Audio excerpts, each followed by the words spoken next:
Bonjour à tous et bienvenue dans cette vidéo de vulgarisation qui vise à expliquer ce que sont les métastases cérébrales ainsi que les techniques actuelles et en voie de développement afin de lutter contre ces dernières. Donc tout d'abord, une rapide petite mise en contexte afin de définir le fait que le cancer du sein est la deuxième cause de formation de métastases cérébrales. Les métastases cérébrales sont des cellules cancéreuses qui se sont diffusées depuis le sein via d'autres vaisseaux sanguins jusqu'au cerveau. Il est néanmoins important de préciser que ces dernières sont le signe de l'avancement considérable de votre cancer. Par ailleurs, dans cette recherche, l'étude de la prévalence des métastases cérébrales montre qu'elle varie en fonction des sous-types de carcinome canalaire que nous pouvons avoir. Concernant la méthode utilisée dans cette recherche, ce sont 4118 femmes qui ont été suivies sur une durée totale de 42 mois.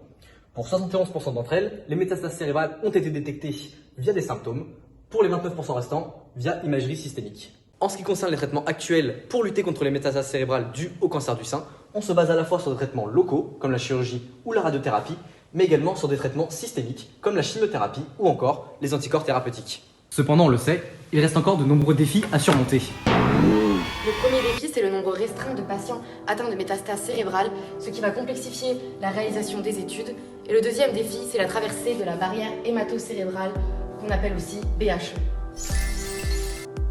Grâce à des cellules connectées par des jonctions très serrées, cette barrière stoppe l'entrée de la plupart des molécules transportées par le sang dans le cerveau.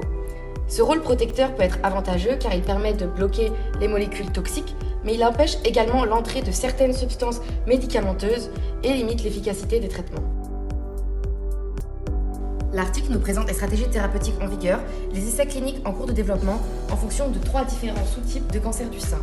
L'efficacité des traitements est montrée par l'augmentation du taux de survie et du temps de survie des patients.